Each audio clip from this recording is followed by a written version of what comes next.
Hi, I'm Chris McBrien. And I'm Derek Myers. Here at Pop Goes Your World, we've received a lot of great feedback on how much people enjoy the trivia segments that we do at the end of every episode.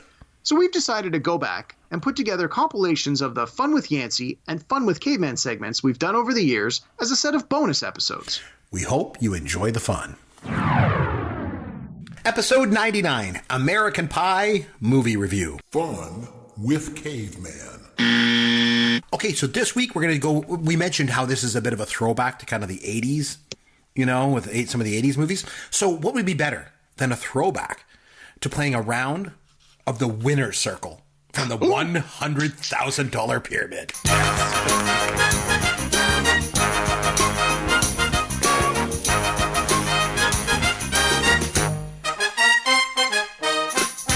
Okay, so I tell you what, this is how it's going to work. To make it up the pyramid today, Caveman, you got to name 6 movies, okay? And staying with the theme of this episode, each movie is going to be a Gen X sex comedy. All you have to do is name the Gen X sex comedy.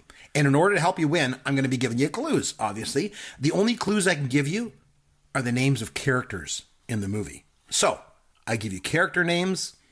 You name the movie that they're in, and they're all Gen X sex comedies, right? Okay. I don't know what this says about me if I get these all right or if I get these all wrong. These are easy. You're going to love this one. All right? I'm wondering how many of these we've already referenced tonight, but anyway, we'll figure it out. Probably a bunch of them already. So yeah. I mentioned the characters. You name the 80s sex comedy. Ready? All right. Yes.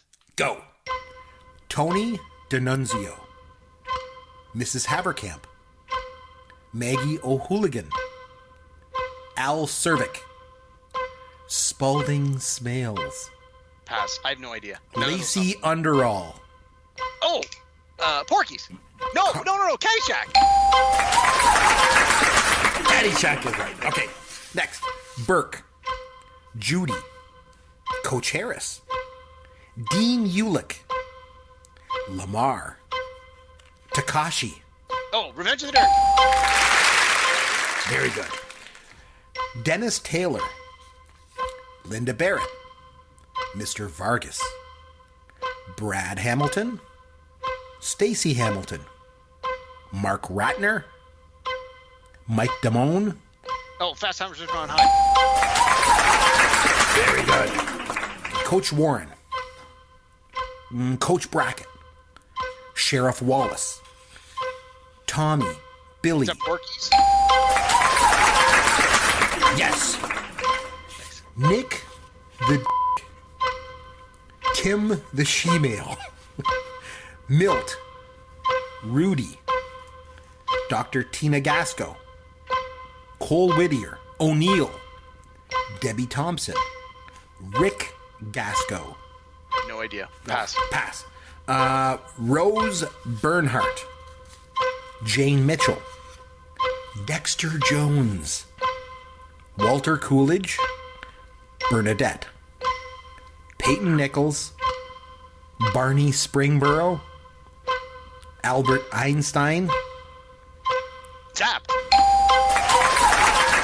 Yes, very good. Okay, go back to the one we missed. Nick the Tim the She-Male, Milt, Rick Gasco, yeah. Cole Whittier. No idea. Oh, we ran out of time. It's Bachelor Party. Never seen it. Oh, Bachelor Party. This is before Tom Hanks became an Academy Award-winning actor. He made Bachelor Party's so good. Heard of it. I'm putting that one on the list that you're going to have to watch at some point. That's for sure. Oh, man. So, overall, you did pretty good. What did you get? 50? You got $650. Not bad. Nice. I'll bring you the money when I come down to play Escape from the Death Star. I promise. Keep promises, my friend. I know. Episode 101, Ishtar Movie Review. Fun with Caveman. Okay, my friend, over to you. You're going to be taking this segment away, so what do you got for us? Okay, so Ishtar is a movie that takes place primarily in the desert. There's a long sequence where the characters are on a blind camel wandering aimlessly through the desert. Right. The worst part of the movie, but yes. Yes. So, and I believe even the poster of the movie has the two guys trying to lead the blind camel through the desert. Yeah, they're pulling it. Yeah, that's right. Yeah. So, going with the desert theme, Okay. I've come up with some trivia questions where the answer to every question is a movie that takes place in part or in all in the desert. Okay. Okay. So I'm going to read you the questions, and all you have to do is tell me the name of the movie. Sounds good. And the thing that ties them all together is that they all take place in part or in whole in a desert. In a desert. Okay. I'll do my best. All right. So no trick questions in this. They're all pretty straightforward. I think you're going to do pretty well. The only thing I think you're going to have trouble with is some of these movies are take place after 1991. So then I'm going to be in trouble. But I'll do my best. Yeah. But I tried to make them, pretty well-known movies where I could. So. All right, you ready? Yes. Go ahead. All right, here we go. Okay. This 2015 film that won 6 Academy Awards can best be summed up as a 2-hour car chase through the post-apocalyptic desert. I'm going to go with, I remember when this movie won a whole bunch of awards and I heard about it, but I never watched it. Is it Mad Max Fury Road? Yes, it is. Oh, yes, I remember. It was actually nominated for 10 Oscars, and it won 6 of them. Yes. I think I've talked about that movie on this podcast with you and Yancey before. So, good one. Have you seen the movie? No, I have not. Of course not. Okay. Well, we'll come back to that on another episode then, because it was excellent. But I love the Oscars. All right. So. All right. Good one. Okay. Next one. This 2004 remake, Dennis Quaid and Hugh Laurie are among survivors of a plane that crashes in the desert who work together to rebuild a new plane.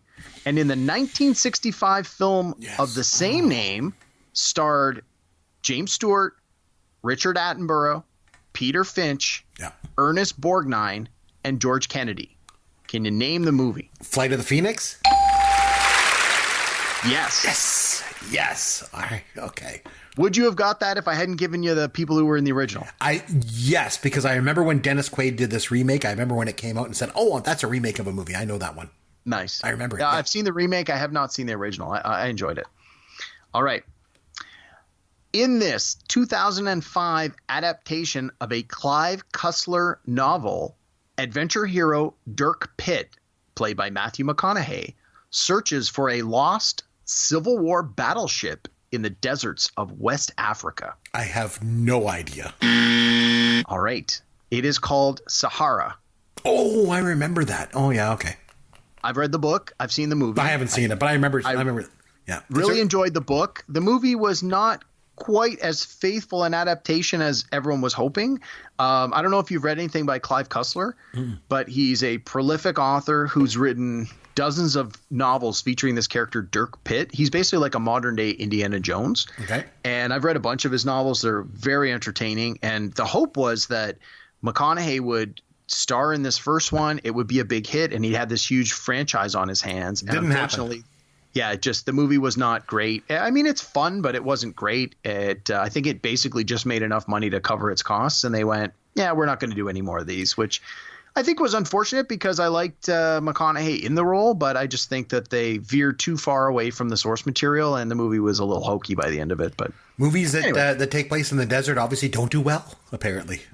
Well, some of them do. We'll get to some of the more successful ones as we're on the list here. Okay. Please be Ishtar. Please be Ishtar. No. Hey, this one's sort of a gimme for you.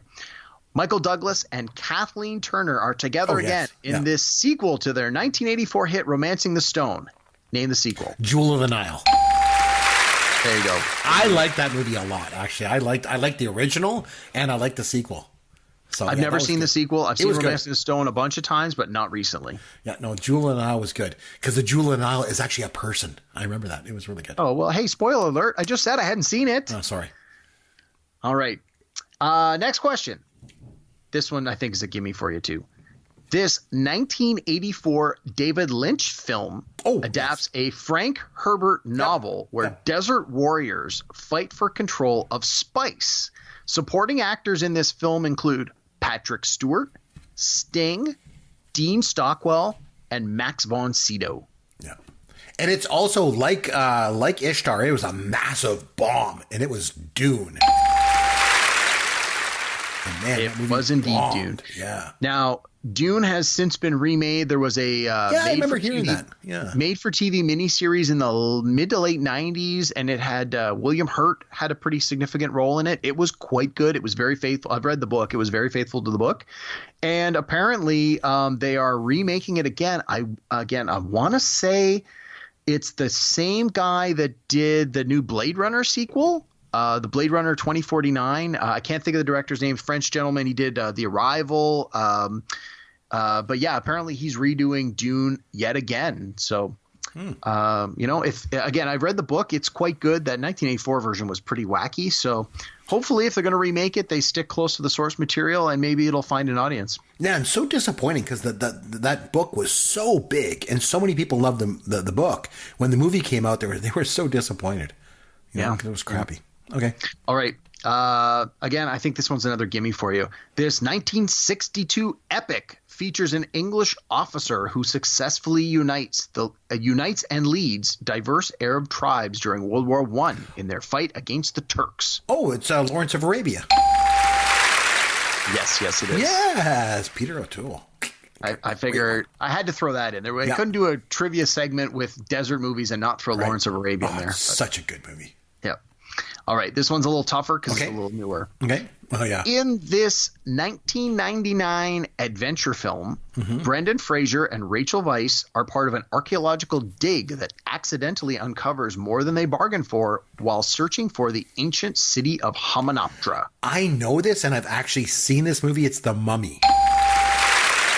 It is. Yes, I've actually. I didn't really like it very much. Really? No, Okay. it was all right. I liked the first one, the 1999 one. The second one was just okay. The third one was terrible. Yancey and I mentioned in previous episodes, too, about the horrific CGI effects in The Scorpion King. And that was like a spin-off of that, right? Yeah, that was the second.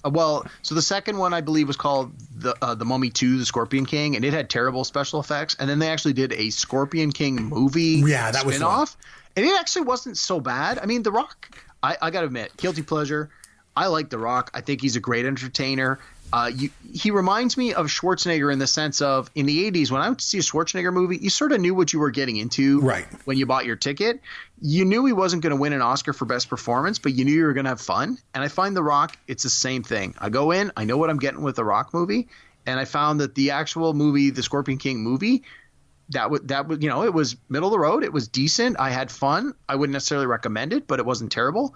But The Mummy 2, the one where that character first appears, it was pretty bad. And the CGI was still a little rough around the edges, and it just looks bad. It does not hold up. Was that the one where they did the CGI, the full CGI of The Rock, and it just looked like, it looked terrible. Yeah, it looked terrible. It was like a scorpion, a literal scorpion body with The Rock's face on it. Yes, it was just, so bad. Yeah, okay. It was pretty bad. Yeah. All right, last question I got for you, last but not least. Okay. This one, 2 drag performers and a transgendered woman travel across the desert to perform their unique style of cabaret in this 1994 film. It stars Hugo Weaving, who was in The Matrix, Guy Pearce, who was in LA Confidential, and Terrence Stamp, who was in Superman 2. Name the movie. I was thinking it was Tu Wong Fu, Thanks for Everything, Julie Newmar, but it's not. And I can't remember the name of the movie because I remember Terrence Stamp I didn't see this movie, but I remember seeing like the ads for it and stuff and thinking, Terrence Stamp, that's the guy from Superman 2. Why has that guy not worked more? But I can't remember the name of the movie. It escapes me right now. That's a great question. What is it? The answer is The Adventures of Priscilla, Queen of the Desert. Yes. Oh, that's right. I remember that. It is so good. This is one of those movies where I heard Terrence Stamp was like fantastic in that movie. So good. What an actor. So good. What an actor. He was so good in Superman 2. Yeah. When I saw this, it was on one of the movie channels, funnily enough. So I was at university in the mid 90s, and I remember I was staying at my cousin's place for a weekend. He had gone away. I was staying at his place to babysit his dog, and he had the pay channels. Of course, I didn't have cable television in my dorm. And so I got the chance to see all these movies over the weekend. And this was one where I sort of joined it halfway through, and I knew nothing about it, had never heard of it. And I was fascinated by these characters in the Australian desert outback. And they were like these drag performers putting on this show, and there were musical numbers, and I was like, what am I watching? But I couldn't look away, and I thought, wow, this is great. And then the next day it was on again, so I made sure to watch it from the beginning, and I was just like, this movie, I couldn't believe how much I enjoyed it, how great it was. And then, of course, in the years to come, the cast all went on to these huge movies. Like Hugo Weaving, never heard of him before. Suddenly he's in The Matrix and he's in The Lord of the Rings. And Guy Pearce, never heard of him. He's in LA Confidential, which goes on to win a bunch of Oscars. And you're like, who are these? And then Terrence Stamp, I knew from Superman 2, but obviously, like you said, hadn't seen him in 15 years. And you're just like, wow, this movie is quite good. I remember having to go out, and I went out and bought it on DVD.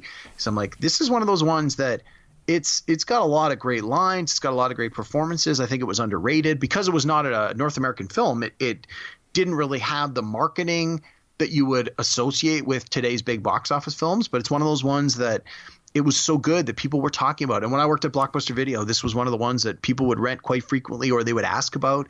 And if you haven't seen it, I would strongly recommend you give it a chance. I think you'd really enjoy it. Yeah, no, I've heard good things. Another movie that just comes to mind when you talk about the desert. Have you ever seen Tremors? Yes. That was pretty good. I saw the first one. I know they did a bunch of sequels, and I heard they were terrible, but the first one was quite good. It was a pretty simple premise that they actually pulled off really well. Yeah, I think Kevin Bacon's in the first one. Kevin Bacon is, and Fred Ward, who is also in Remo Williams. Remo Williams, yes, yeah. Which I love. I remember thinking these giant worms that go under the desert and then come up and kill people, like whatever. And then when I watched it, I was like, this movie's actually really good. And it had the dad from Family Ties, and he was in all the sequels. Yes, it was. The stories became about his character in the later movies. Very cool. Episode 102, Iron Man movie review. Fun with Caveman. Okay, so Tony Stark, I mentioned I liked his character. I thought it was pretty good. That alter ego of Iron Man that he was. And now, Caveman, you mentioned previously you own in excess of like 6,000 comic books, right? So I'm going to suggest that you probably know comic books pretty well and some of the characters. So here's what I'm going to do. I'm going to mention a character's real name. And you mention the alter ego character that they embody. So, for example, the superhero name or the supervillain name. So you're going to say like Clark Kent, and you're going to want me to say Superman. Superman, exactly. Bruce Wayne, you would say, of course, Spider-Man. Okay, so we're going to start with some easy ones. Here we go. Bruce Banner. The Incredible Hulk. You got it. Okay. Diana Prince. Wonder Woman. Oh, very good. See, you got this. It's easy. Yeah. Okay. If they say this easy, I should go perfect 10 for 10. They are. Stephen Strange. That would be Doctor Strange. Very good. Another easy one. Victor Von Doom. Doctor Doom.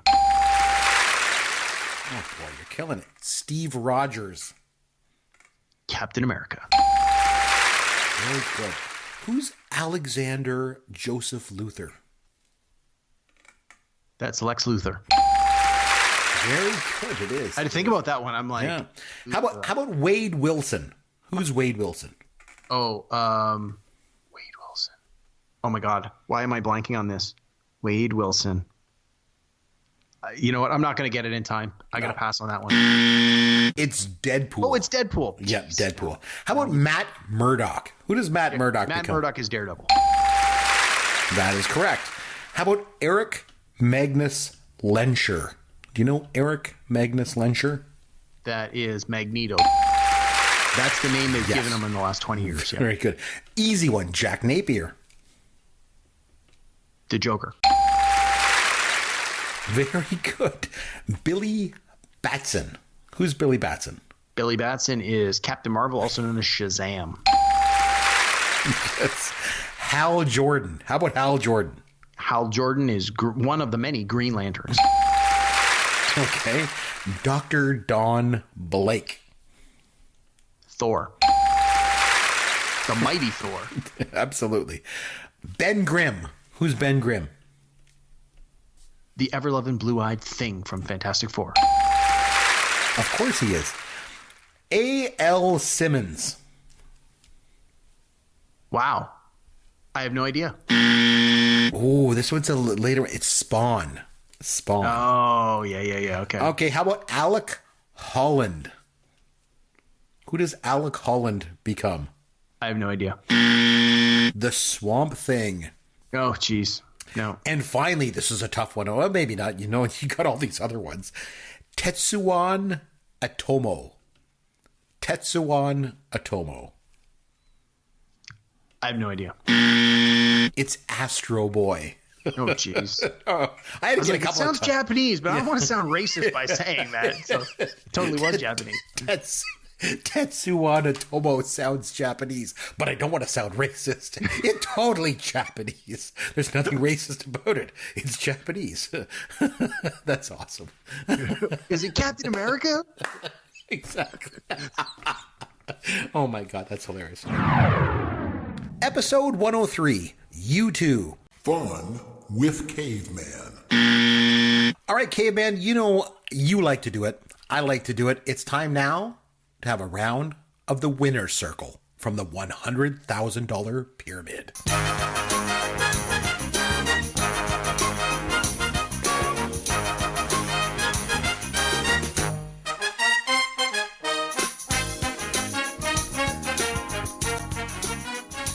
Okay, Caveman, to get to the top of the pyramid, super easy. All you have to do is guess the names of 6 singers.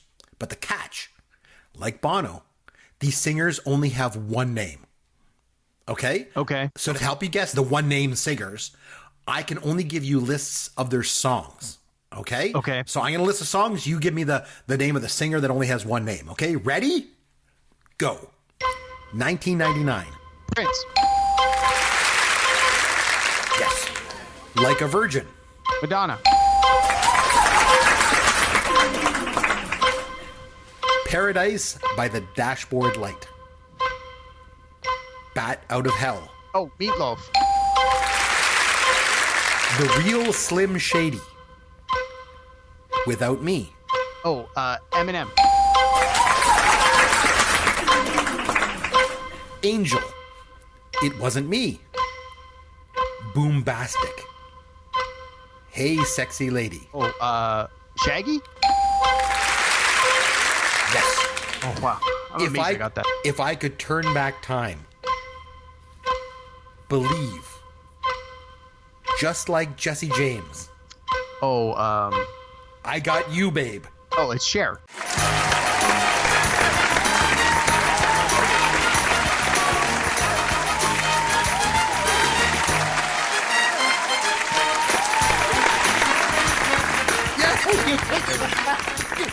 No, I could picture her and I couldn't think of her name. You got them all. I think you went to the top of the pyramid in like record time.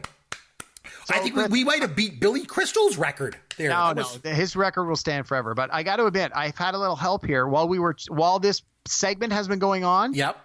There's a Prince video on TV right now as we're recording this. So when the first one came up and you said 1999, I'm literally looking at Prince going, that's Prince. Awesome job, man. You did it. You won the money. So with all the money that you won, maybe you can buy me a Fonzie doll. I don't know, something like that. So that'd be nice.